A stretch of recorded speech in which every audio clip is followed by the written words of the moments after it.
Welcome back to the deep dive.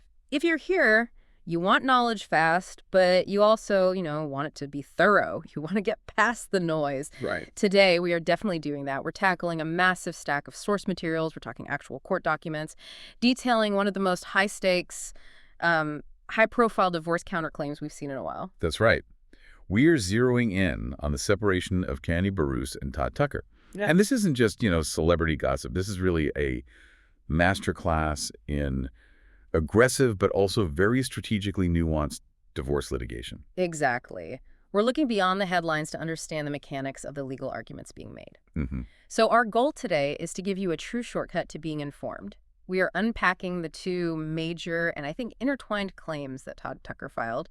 First, this really ambitious request for primary physical custody of their two young children. And second, a direct formal legal challenge to invalidate their 2014 prenuptial agreement. Which is a huge deal. A huge deal. And we're drawing exclusively from detailed reports that cite the language used in the court documents themselves. This lets us really dissect the specific demands, understand the legal arguments around, say, duress and timing, and really appreciate the immense financial implications if his strategy works. Okay, let's unpack this. But before we get into all the heavy legal lifting, I think we need to establish the foundational timeline. Absolutely. Because in a strategic legal battle like this one, the sequence of events and really the nature of that initial filing, it dictates everything that comes after. It really does. So the official end of this 11-year marriage, it began formally on November 21st, 2025.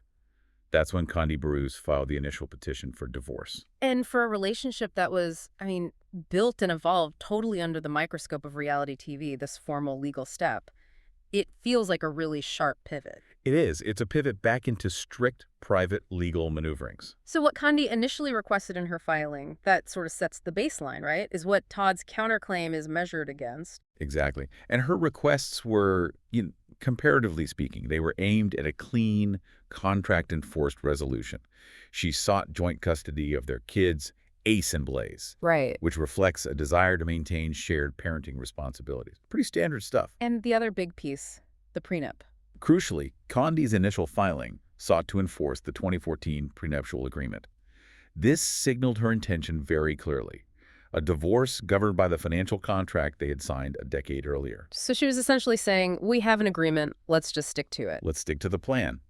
But the immediate response from Todd Tucker just 5 days later, that fundamentally changed the trajectory of this entire case. 5 days, that's fast. It is. On November 26th, he filed his response and counterclaim. And these documents contain the strategic demands that have moved this from, a routine celebrity separation into a really complex, high-stakes legal fight. So his filing is a direct rebuttal to what she asked for. A direct rebuttal, particularly challenging those two cornerstones: the custody arrangement and the enforceability of the prenup. So if Kandi wanted a clean contract break with joint custody, Todd's filing just introduces these massive contention points. So custody leverage on one hand and a full financial renegotiation on the other. That's it. It's important, I think, to ground ourselves in the domestic context here before we dive into the legal strategy. This is an 11-year marriage. Right, which gives rise to significant marital assets. But more importantly, they share two young children, Ace, who is 9, and Blaze, who is 6. And their ages are so important here. Paramount. They're in the primary school years. In Georgia, like in most states, the court's decision has to center on the best interest of the child. And for young kids, that usually means stability and consistency. The courts prioritize it very, very highly. And that's what makes Todd's counterclaim so immediate and, I think, strategically potent. He is essentially saying, the current reality of our family life, due to Kandi's work, is now my baseline position for what the court should formalize. Exactly. When you have kids under 10 and a marriage over a decade, you've built a specific life structure. Todd's move is to argue that his current involvement is the structure that needs to be preserved because of what he details as Kandi's temporary absence for work. Okay, so let's elaborate on that strategic positioning because it leads us right into the custody demand. It does. The legal narrative he's crafting, it seems like he's trying to turn the current physical circumstances into a binding legal advantage. That's a perfect way to put it. When a divorce is filed, everything is fluid. By immediately filing for primary physical custody based on the current facts on the ground, he aims to set the initial tone. He's taking the offensive. Totally. And he's forcing Kandi to argue against the status quo even if her absence is just temporary. So if the timeline sets the stage, then the next section, that details the main act, the custody demand itself, which sounds like it's far more complex than just a simple request to have the kids more often. Oh, much more. Let's break down the layers of this custody demand. So Todd Tucker is asking the court for primary physical custody of Ace and Blaze, but we need to define what that means in, stark legal terms. This is a critical distinction that often confuses people. He is seeking joint legal custody. Okay, so what does that mean? That means both parents retain the right to consult and make major decisions about the children's welfare, health, education, religious upbringing, that kind of thing. Got it. But the demand for primary physical custody, that's about where the children live most of the time. It's about the day-to-day routine residence. And the sources say he didn't stop there. He added another really critical piece of leverage. He did. He requests final decision-making authority. And that is the true prize in so many contested custody battles. He acknowledges in the filing that he seeks this authority in the hopefully unlikely event that they can't agree on something. But that's just carefully worded code for a tiebreaker vote, right? It's a tiebreaker vote. It grants him the legal authority to unilaterally decide on major issues, which school they attend, which doctor they see, whether they relocate, if Kandi disagrees. So he gets to be the daily primary caregiver and the final arbiter of any disagreements. That establishes a really powerful control framework. It does. But if he genuinely wants good faith negotiations, doesn't making a demand like that immediately put them at odds? It does, but it establishes maximum leverage from the jump. By requesting joint legal custody, he appeases the court's desire for co-parenting. He looks reasonable. He looks reasonable, but by seeking final decision-making authority, he guarantees that if those negotiations fail, he retains ultimate control. Yeah. It's a very sophisticated strategic move. Okay, so now let's look at the justification. The source material tells us this isn't based on Kandi being an unfit mother. In fact, he actually praises her in the documents. He does. The justification is purely logistical, and it's tied directly to her career. So what's the argument? The argument is rooted in that best interest of the child standard, which, as we said, heavily favors stability. Tucker claims the children are currently living with him in Georgia. Okay. The factor driving his primary custody request is Kandi Burruss' professional schedule. He's citing that she is working out of state. And the filing is really specific on this, noting her commitments will keep her away for at least the next several months. Right. So what the legal team is doing here is they're framing Kandi's necessary professional absence as a disruption to the children's stability. Which makes Todd the essential, consistent provider in the eyes of the court. Or so he hopes. And that is powerful leverage. Any judge analyzing a child's best interest is going to weigh consistency very heavily. So if one parent, even for a great reason like work, can't provide that daily routine for an extended period, the other parent can successfully argue that they are the source of stability. Todd is just asking the court to formalize the arrangement. That is, for all intents and purposes, already functioning. But I want to pause on the language he uses. The sources highlight that he describes Burruss as a loving and capable parent, and he insists she should have substantial time and meaningful access to the children. If he's acknowledging she's capable, doesn't that statement actually weaken his claim that he must be the primary custodian? That's an excellent, critical question. And the answer lies entirely in legal strategy. Okay. That language is both required and strategic. First, in Georgia, being antagonistic towards the other parent is viewed very negatively by the court. You have to frame your request around the child's stability, not malice toward your ex. So it's about optics for the judge. It is. Okay. And second, by acknowledging her capability and asking for her to have substantial time, he proactively mitigates the counterargument that he's trying to alienate her or cut her out.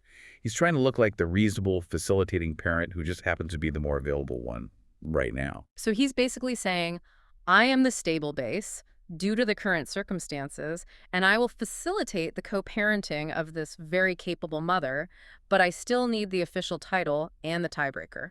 That's a perfect summary of the position. This is a classic use of current logistical circumstances as legal leverage. If Kandi's job requires her to be absent for 4 or 5 months, a judge might very well agree that the arrangement that keeps the kids in their schools, their homes, their routines, primarily with Todd, is in their best interest. At least for now. At least until Kandi can demonstrate a significant change in her availability. And this is where the strategic implications just get huge. By getting the court to recognize him as the primary physical custodian now, what does that do to Kandi when she returns home? What's the burden on her? The burden of proof shifts dramatically. If he wins primary custody based on the current situation, Kandi would then have to file for a modification of custody when she comes back. And that's not easy. It's not. She would have to demonstrate a material change in circumstances that justifies taking the children away from the newly established stability provided by Todd. That is a much, much harder legal lift than just negotiating an initial shared schedule from the start. So this filing forces her onto the defensive. Immediately. She has to challenge an established custody order rather than just reverting to a mutual status quo. It seems like a very high-risk, high-reward move. I mean, he secures stability for the kids now, but he also risks seriously escalating the adversarial nature of the whole divorce. Absolutely. The documents show that while he says he is hopeful, they can reach an agreement in good faith. Right. The filing makes certain that if those negotiations fail, his position is already established as the primary parent with that final decision-making authority. It's designed to maximize his position at the negotiating table, using Kandi's own successful career as the core argument against her in the custody fight. This strategic setup is fascinating, but it almost pales in comparison to the financial stakes of his second major claim, challenging the very foundation of their financial relationship. If the custody request is about parental positioning, then the challenge to the prenuptial agreement is a direct detonation of the marriage's entire financial structure. And for those who followed their relationship on Bravo, this prenup drama, it wasn't a secret, it was literally television content. Right. That history adds massive context to the current legal fight. The source material reminds us that they fought incessantly over money and the agreement during their engagement. Todd initially didn't want to sign a prenup. While Kandi was adamant that he sign one, she was clearly protecting the significant wealth she'd already built over her career. And this background is so critical because Todd's legal team isn't arguing that the terms of the prenup were financially unfair. It's not the argument. So what are they arguing? They are challenging the circumstances of its execution, specifically the timing and the alleged absence of proper legal counsel. This points directly to legal claims of coercion or duress. Okay. Let's look at the specific claim cited in the documents about the execution. The sources detail that the signing happened on April 4, 2014, immediately before the wedding ceremony. The timing is everything here. A prenup has to be signed voluntarily and knowingly. Signing a document that dictates your entire financial future mere moments before an emotionally charged, public, and expensive event like a wedding. I mean, that creates the classic legal scenario for arguing duress. So his team is arguing he was pressured into signing it when he couldn't reasonably walk away. That's the argument. But here's the truly crucial element: the absence of his legal counsel. Right. Todd claims the final document was presented without his attorneys present, even though Kandi's counsel had been in communication with his team about negotiating the prenup or a potential prenuptial agreement. So his team was in the loop, but not there for the final signing. That's the claim. This is the procedural red flag his legal team is highlighting. When legal counsel is negotiating a contract, there is an expectation of procedural fairness. The final document should be reviewed and signed in the presence of, or at least with the approval of, both parties' attorneys. And the direct quote from the filing on this is pretty damning. It is. It claims Kandi's counsel presented the final agreement without any notice to or consultation with Todd's team, who had been significantly engaged in the negotiation process. Wow, so that suggests a failure of procedural fairness. I mean, if his team was actively negotiating, presenting the final, highly consequential contract without their knowledge right before the wedding, it just screams ambush in a legal context. Exactly. When you couple that procedural lapse, the sudden presentation without counsel, with the emotional duress of the timing. I mean, he's standing there ready for a highly publicized wedding. You build a very compelling case that Tucker did not sign the document voluntarily or knowingly, but under coercion. And the pressure. What kind of pressure is that, specifically in the context of a high-profile televised wedding? The pressure is immense. The financial loss of canceling the wedding would be astronomical.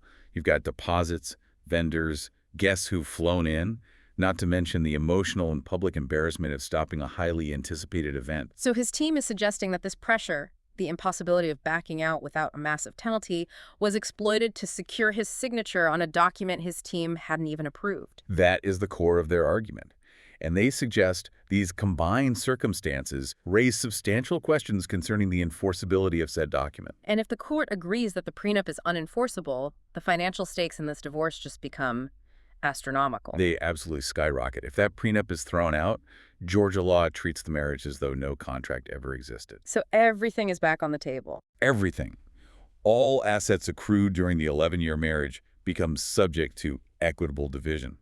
And given the significant disparity in their incomes and assets, Tucker immediately gains the right to seek potential alimony from Kandi. And he doesn't just stop at alimony, which targets income and support. He also demands a division of all marital assets. Yes, and the language in the filing is incredibly broad and specific.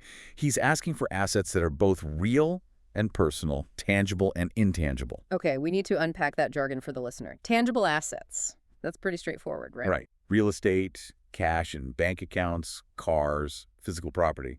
But the pursuit of intangible assets, that is particularly crucial for someone with Kandi Burruss's career profile. So what exactly does intangible assets mean for a Grammy winner and a serial entrepreneur like Kandi? It means intellectual property, IP trademarks, future royalties from music or TV ventures that were started during the marriage, and crucially, business valuations. So like the old Lady Gang restaurant chain? Yeah. Exactly. The restaurant itself is tangible, but the brand value, the operational structure they developed during the marriage, and the goodwill associated with it, all of that is intangible marital property, and it's subject to division. So if the prenup is valid, Kandi protects the wealth she brought in, and marital assets are divided according to that agreement. Correct. But if the prenup fails, Todd potentially gets alimony, plus a split of the valuation of every business and brand they built together over the last decade, including the IP that comes with them. It's why this is an all-or-nothing financial strategy. And it connects back to that theme of strategic litigation. Todd's filing is aggressive on both fronts, custody and finances at the same time. He's using the prenup challenge to create a financial crisis point. It forces Kandi's team to consider significant concessions just to preserve the contract she fought so hard to get a decade ago. And here's where it gets really interesting to me. We have these aggressive, leverage-maximizing demands, primary custody, alimony, challenging the prenup, while Todd's filing at the same time commits to working in good faith to resolve this matter amicably. How do we reconcile that massive contradiction? It's the definition of litigation positioning. The goal is to establish the highest possible baseline for the court. By asking for primary custody and demanding the prenup be invalidated, they are telling Kandi, this is the maximum exposure you face if we go to trial. So they maintain the amicable language. Because courts favor settlement. But the threats ensure that Kandi enters negotiations knowing she has a potentially catastrophic financial and parental loss waiting if she doesn't settle favorably. It's a legal game of chicken. The documents create the worst-case scenario for the other person, forcing them back to the negotiating table. Precisely. And this strategy, this aggressive positioning combined with the stated intent of amity, it's only possible because they found those procedural flaws, like the timing and the absence of counsel, to challenge the prenup's execution. That level of strategic aggression makes the public reaction to these filings all the more intense, especially when you contrast it with the public optics around their split. This is where the celebrity status just adds a layer of surreal contradiction. I mean, despite these highly contentious legal filings challenging custody and demanding alimony, the sources indicate that co-parenting efforts were ongoing right up until the documents went public. It's wild. Just days before these heavy-hitting documents went public, the pair spent Thanksgiving together. And Kandi even made a point of addressing this on Instagram. She was actively managing the optics. She was. She clarified that Todd came earlier to eat with us, but he wasn't there for the pic. He was not left out or anything like that, which suggests a commitment to presenting a unified front for the children, even while their legal teams were simultaneously preparing these, nuclear documents. This inherent contradiction, the need to appear functional versus the need to fight aggressively in court, it has to be a defining feature of high-profile divorces, especially with young kids involved. It highlights a really difficult reality that negotiations and legal strategy operate entirely independently of co-parenting efforts. They can be perfectly cordial and committed co-parents in person, while their lawyers are maximizing every single legal opportunity available to their client. And when the counterclaim details did go public, specifically the primary custody request based on Kandi's work travel and the challenge to the prenup, the public reaction was immediate and, frankly, brutal. Oh, yeah. Social media users rapidly began slamming Todd, and because of their televised history, the commentary fell into the most predictable and cynical patterns you can imagine. It's the resurfacing of that old "he was in it for the money" narrative. Completely. The common accusation, rooted in that decade-old story, was that he married Burruss solely for financial gain. The sources cited some specific critical user comments like, "The only time a man wants custody is for child support," which links the custody claim directly to a financial motive. And of course, the ubiquitous, "Sue, everybody was right about Todd." The public reaction completely bypasses the nuanced legal strategy we just analyzed. Oh, totally. The public doesn't see a complex argument about duress and procedural fairness. They see a wealthy woman's estranged husband seeking money and control, which just reinforces a pre-existing reality TV storyline about their financial incompatibility. And what makes this particularly jarring is the timing, relative to Kandi's recent public comments before the filing. She had just received her Lifetime Achievement Award days before the divorce was announced. And she publicly credited Todd for it. She said, "You earned this award too." That's the profound layer of complexity that you just have to acknowledge. She was publicly celebrating him as an equal partner in their joint achievements, maybe softening the blow of the impending split. Only for the legal escalation. The demands for alimony and primary custody to land almost immediately after. Her public praise emphasized shared success, but the legal document emphasizes a total separation of interests. It creates this narrative whiplash. The documents filed are cold, calculated legal moves designed to establish maximum leverage, regardless of any recent public praise or the reality of their ongoing co-parenting. The legal move is an act of self-preservation and asset maximization. The public praise and the Thanksgiving dinner. Those are acts of co-parenting and public relations. In a high-stakes divorce, these two worlds often collide jarringly, and the legal strategy will always prioritize the client's position in court, even if it contradicts the public story. It just forces us to acknowledge that in these public splits, the amicable resolution requested in the filing, it exists purely as a legal aspiration, while the demands themselves are anything but. So to bring all these threads together, let's just recap the core insights you gained from this deep dive into the counterclaims filed against Kandi Burruss. We saw a really sophisticated dual-pronged legal strategy.